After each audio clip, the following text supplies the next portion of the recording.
E aí galera, sejam todos bem-vindos mais uma vez no outro vídeo do canal de controle automático educação.com. Meu nome é Sérgio Andrés Castanho Giraldo e neste vídeo vamos aprender como utilizar um controlador IMC.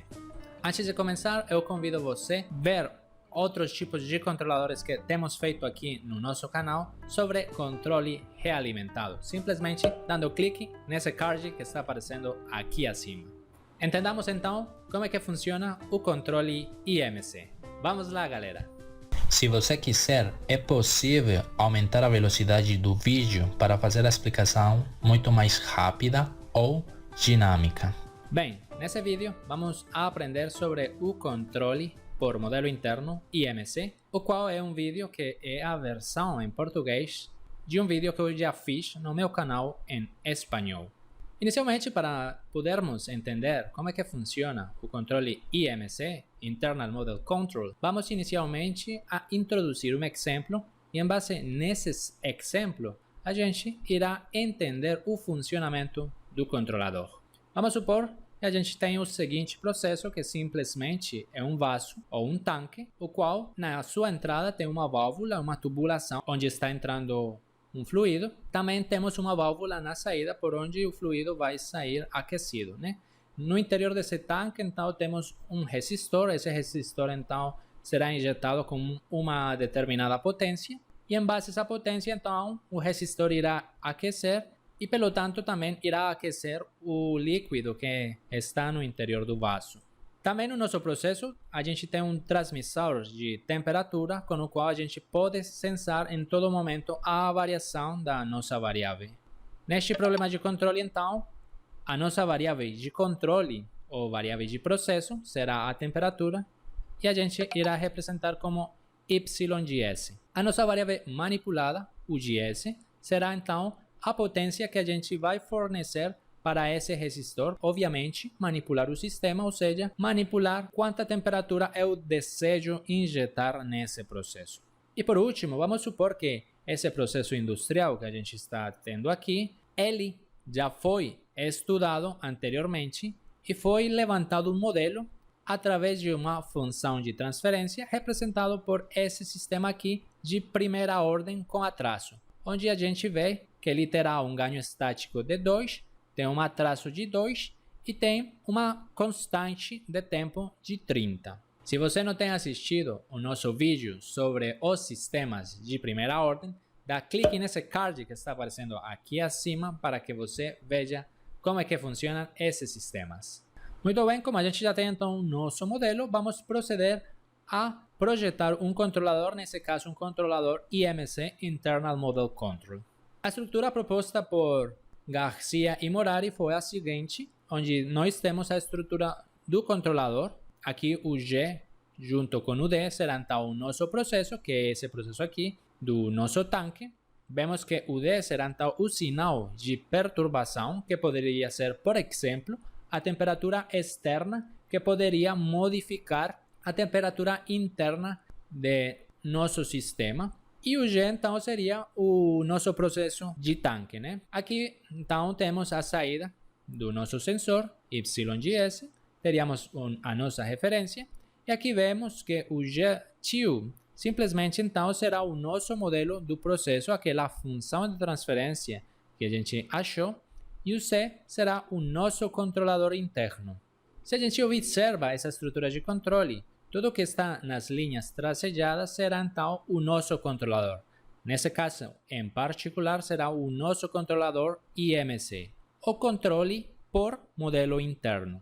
Se a gente utiliza então o álgebra de blocos para manipular esses bloquinhos e levar essa representação ou essa estrutura de controle numa estrutura padrão, a gente conseguirá analisar de uma melhor forma este sistema. Se você não sabe fazer isso, pode dar clique nesse card, pois eu já fiz alguns vídeos no canal em espanhol explicando detalhadamente como utilizar o álgebra de blocos para solucionar diagramas de blocos.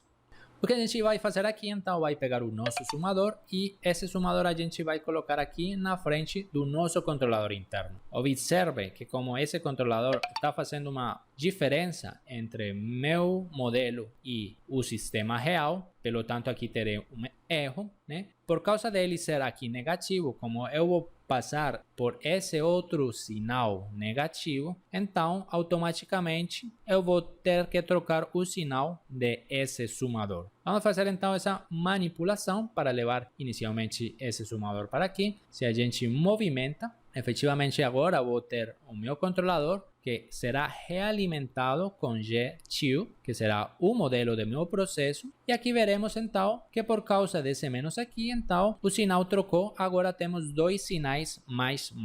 Beleza? Com isso que temos aqui então em linhas tracejadas amarelas, será o nosso controlador IMC. Aquele controlador, então, a gente consegue ver facilmente qual seria a equação dele. Simplesmente o CIMC é C sobre 1 menos CG. Então, com isso, a gente pode substituir por um único bloco e a gente chega numa representação padrão de um sistema de malha fechada. Aqui, então, será fácil para a gente evidenciar qual são as diferentes relações que existem das entradas para a saída. Ou seja, eu consigo obter a relação da entrada da referência R de S para a saída Y de S, obtendo assim, então, minha função de transferência de malha fechada, que é simplesmente o malha direta, CIMC vezes G, sobre a realimentação, 1 mais CIMC vezes G.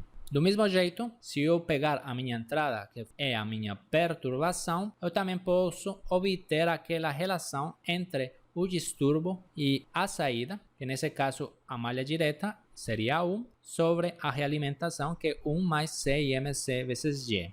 E vamos supor que nesse caso, se você estiver analisando uma perturbação na entrada, vamos supor que a perturbação na entrada seja um Q, você também poderia obter aquela relação. Por exemplo, a relação com uma perturbação de carga.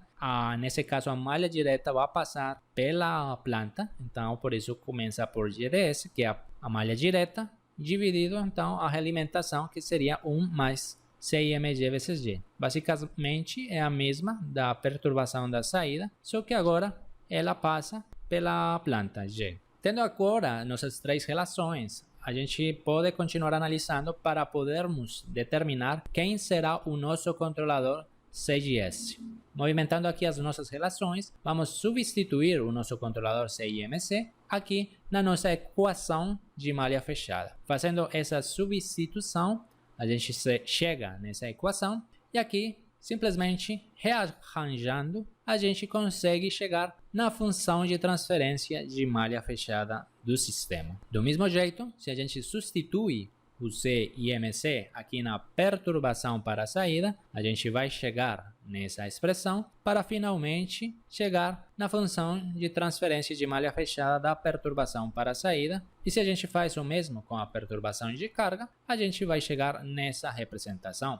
Vemos que aqui, novamente, é igual à função de transferência da perturbação da saída, só que agora está sendo multiplicado por um G de S. Tendo aqui as nossas três relações, temos aqui então, agora sim, o nosso controlador IMC, ou seja, o controle por modelo interno, e temos aqui as nossas duas relações que relacionam a referência, que é a entrada com a saída, que é a primeira equação, e o sinal de distúrbio D de S com a saída, que é a segunda equação. No entanto, vamos supor inicialmente que aconteceria se o nosso modelo G2 fosse totalmente perfeito, ou seja, se ele é igual à minha planta real. Nesse caso, o G seria igual a G2.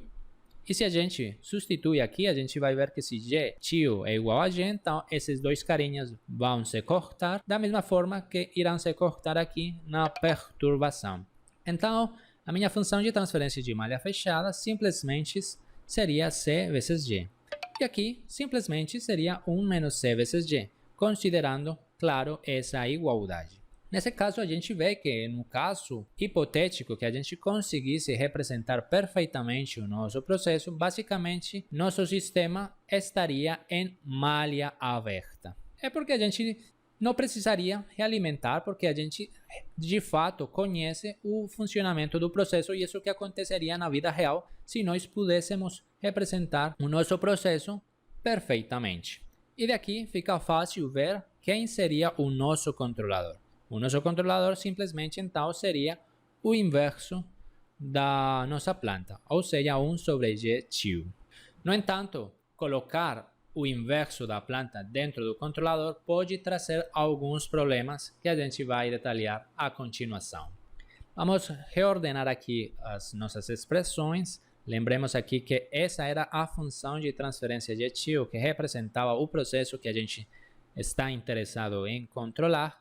Nesse caso aqui, vamos ver o que aconteceria se eu escolho o controlador como sendo o inverso da planta. Se a gente fizer isso, então a gente diria que o C seria 30S mais 1 sobre 2. E isso aqui é um sistema impróprio, ou seja, é um sistema não implementável. Por quê? Simplesmente se a gente observa o numerador, ele é de ordem 1 e o denominador é de ordem 0. Ou seja, basta com ver o exponencial do S. Como no denominador a gente não tem S, então é de ordem 0. Pelo tanto, o sistema é impróprio e não é implementável.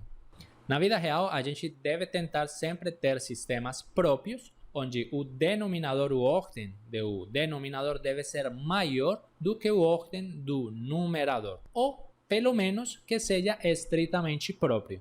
Ou seja, o ordem do numerador será igual à ordem do denominador. Então esse é um dos problemas que a gente tem, por exemplo, quando nós queremos colocar o controlador igual ao inverso da planta. Também o que aconteceria se no caso do GTIO, se ele tiver, por exemplo, zeros de fase não mínima. Quando a gente inverte, como aconteceria aqui, os zeros positivos vão ficar como sendo polos, ou seja, tornaríamos o nosso sistema instável. Essa é outra das dificuldades de a gente simplesmente fazer o inverso da planta. No entanto, geralmente quando a gente projeta um sistema de controle, a gente está interessado em adicionar dinâmicas desejadas dentro da estrutura de controle. Por exemplo, é muito comum querer aumentar a velocidade do processo. Vamos ver em que consiste. Nesse caso, como temos o controlador por modelo inverso, simplesmente vamos a incluir então o projeto do controlador. Vamos supor que nesse caso, como vemos que o processo é muito lento, tem uma constante de tempo de 30, eu quero que na estrutura de malha fechada ele seja bem rápido, que ele seja uns 75% bem mais rápido que a dinâmica em malha aberta. Assim, simplesmente eu também quero que, claro, que a referência seja igual à saída, ou seja, que a saída consiga seguir todas as referências do tipo de grau que eu coloquei aqui no meu sistema. Assim, eu teria então o meu objetivo de controle é que todo esse sistema se comporte como essa função de transferência de malha fechada, onde temos a constante de tempo bem mais rápida que a malha aberta. Também temos um ganho estático de 1, isso quer dizer que o y vai seguir a referência R, e nesse caso, vemos que como o processo tem um atraso de 2, esse atraso eu não posso tirar ele. É impossível tirar o atraso, por isso o atraso fica igualzinho, dado que esse atraso já é uma propriedade intrínseca do processo que eu não consigo tirar. Esse seria então o meu objetivo de controle e eu quero que efetivamente o C, que multiplica o G, o produto desses dois termos dê como resultado o objetivo que eu desejo. Com isso, então, simplesmente, eu tenho o inverso da planta, 30S mais 1 sobre 2, e agora eu estou adicionando a dinâmica que eu desejo. Nesse caso, estou adicionando 7,5S mais 1. Vamos substituir aqui em C e G, simplesmente para vocês verem que eu vou chegar nesse objetivo. Vemos que aqui queda fácil ver que o controlador vai cortar esse carinha aqui. O ganho estático também será cortado pelo controlador e finalmente então eu chegarei na dinâmica que eu desejo. Então, essa seria uma das formas de eu poder projetar aquele controle interno dentro da estrutura IMC. No entanto, daqui a pouco vamos ver uma estrutura detalhada de como projetarmos esse controlador. vamos movimentar nosso controlador e vamos analisar que esse controlador tem um offset nulo, ou seja, a saída vai seguir perfeitamente a nossa referência sem erro em estado estacionário. Vamos ver que se a gente pega o nosso controlador e aplica o limite quando esse vai para zero, ou seja, a gente está aplicando o teorema do valor final, que se por acaso você não tem visto esse vídeo onde a gente explicou o teorema de valor final, dá clique nesse card que está aparecendo aqui em cima para que você tenha acesso a esse vídeo. Nesse caso, simplesmente estamos falando que quando o sistema entra no regime estacionário, ou seja, quando esse vai para zero, ou quando o tempo vai para infinito, o controlador é 1 sobre g tio, tendendo com S igual a zero ou com o tempo a infinito. Ou seja, simplesmente, por exemplo, nós temos aqui o nosso sistema, que acontece quando a gente estimula o nosso sistema e deixa ele passar muito tempo. É claro que, como ele é um sistema estável, ele vai se estacionar numa temperatura, dependendo da entrada, claro. Então, a constante de tempo irá sumir, por isso ela vira zero e só ficaria 1. E também o atraso vai sumir, que ele ficaria aqui zero, então ficaria todo 1, né? E só iria ficar, então, o ganho estático, ou seja, o 2. Então, se a gente, por exemplo, substitui aqui nessa equação, a gente vai ver que quando C e G estão no estado estacionário, ou seja, quando T tende para infinito, o tempo tende para infinito, o S tende para zero, no final das contas, ele será igual a 1. Ou seja, tudo que eu colocar aqui na referência será igual aqui na saída, no estado estacionário. Outra forma de ver essa propriedade de offset nulo é, por exemplo, pegando a nossa equação do controlador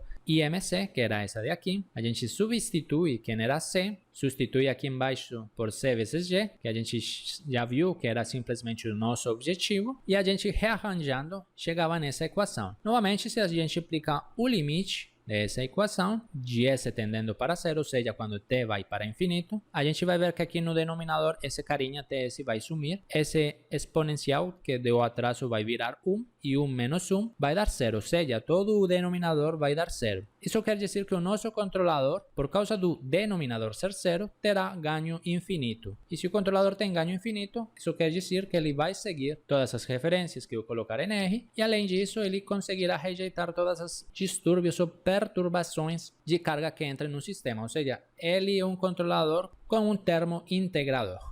Vamos analisar o mesmo com a perturbação. A gente tinha visto que a equação da perturbação é esse aqui. Se a gente substitui C vezes G por esse aqui, que é o nosso objetivo, a gente vai ver que quando T vai para infinito, ou seja, quando S tende para zero, esse termo aqui vai virar 1, ou seja, da perturbação para a saída, vai ser 0, que é o que eu quero, que em regime permanente, todos os distúrbios sejam rejeitados. Então, essa é uma propriedade bastante interessante do controle IMC. Ele consegue eliminar o erro em estado estacionário. É hora, então, de ver o procedimento passo a passo para nós podermos implementar o controle IMC. Nesse caso, o primeiro passo simplesmente será pegar o nosso processo e a gente irá separar aquele modelo do processo em duas parcelas. Então, a primeira parcela será GTO- e a segunda parcela GTO-. Na parcela de GTO+, a gente vai colocar todos os termos que não são inversíveis. Ou seja, a gente irá colocar aqui os atrasos de tempo, a gente colocará os zeros de fase não mínima, e em GTO- a gente vai colocar as outras parcelas que sim são inversíveis. É importante também aqui que em GTO+, o ganho estático seja unitário, ou seja, seja igual a 1. Vamos pegar o nosso exemplo do nosso vaso. Nesse caso, o GTO+ seria unicamente o atraso. E a gente vê que se o S vai para 0, GTO+ será igual a 1. Ou seja, tem ganho estático igual a 1. E agora, GTO- será toda a parcela inversível, né? Que simplesmente é o ganho estático e a constante de tempo, né? 2 sobre 30S mais 1. Esse termo aqui, que é o inversível, é que a gente vai utilizar então para o projeto do nosso controlador no segundo passo. Então, no segundo passo, a equação do controlador tem a seguinte forma. Se a gente lembra, nós tínhamos chegado nesse controlador para esse processo, que é o exemplo com que a gente começou esse vídeo. A gente pode evidenciar então esses dois termos que estão aqui no controlador, simplesmente a primeira etapa seria a planta invertida e a segunda etapa é uma etapa adicional. Simplesmente essa etapa adicional seria então aqui a planta invertida é 1 sobre GTU menos, ou seja que a gente vai invertir unicamente a parte inversível do passo 1 e essa outra parcela que aparece a gente vai chamar ela como f de s, ou seja, simplesmente será um filtro. Geralmente esse filtro é sintonizado da seguinte forma: a gente coloca o filtro 1 sobre lambda s mais 1, tudo elevado na n, onde o parâmetro lambda e n serão selecionados de tal forma de garantizar que o controlador CGS seja implementável. Ou seja, a gente vai selecionar, no nosso exemplo, a gente colocou o lambda igual a 7,5 e o n igual a 1. E com isso a gente conseguiu, por exemplo, fazer o C implementável, porque a gente conseguiu que ele fosse estritamente próprio. Ou seja, o ordem do numerador ser igual ao ordem do denominador.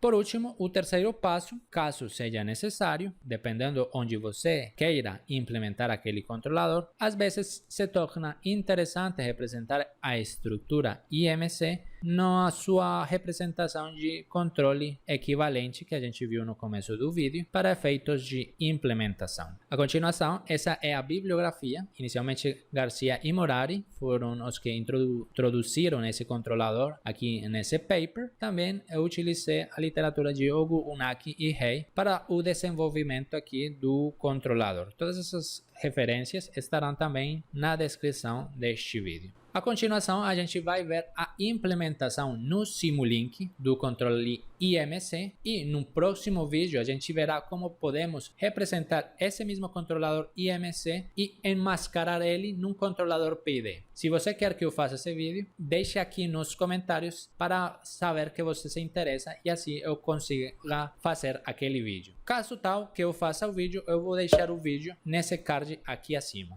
A gente está aqui em Simulink, a gente tem então o nosso controlador, que a gente já calculou. Igualzinho, aqui temos o nosso processo real e esse será o modelo do nosso processo. Nesse primeiro instante, o modelo é totalmente igual ao processo. Antes de continuar, veja que eu tenho um curso de Simulink desde zero e esse é o link caso você queira fazer aquele curso que está em espanhol, mas é muito fácil de acompanhar. Também eu vou deixar na descrição deste vídeo o link caso você queira fazer aquele curso de Simulink e aprender a programar todos os controladores nessa potente ferramenta. Vamos ver inicialmente que o nosso controlador foi estimulado aqui com uma referência. Vemos que aqui a referência injeta. Vamos ver que o controlador efetivamente vai seguir a referência. E aqui no segundo 60 entra o distúrbio e o distúrbio efetivamente é rejeitado e novamente a variável volta na referência. Do mesmo jeito, a gente vê aqui a ação de controle. Vemos que é uma ação de controle relativamente suave e, pelo tanto, é o controle adequado para esse processo. Veja nesse caso que, dado que o modelo é igual que a nossa planta, a gente já viu na teoria que basicamente isso aqui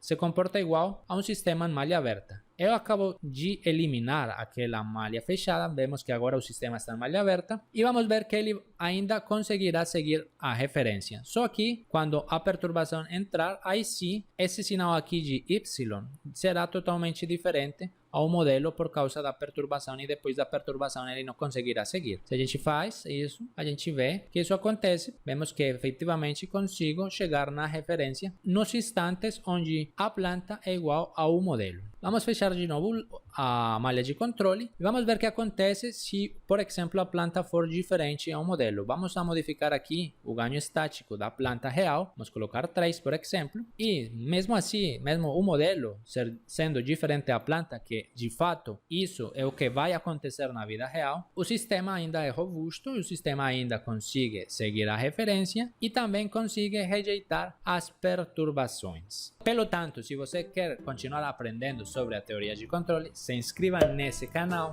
Convido você também a se inscrever no canal em espanhol, onde a gente tem muito mais conteúdo sobre a área de controle e também a que assista o próximo vídeo.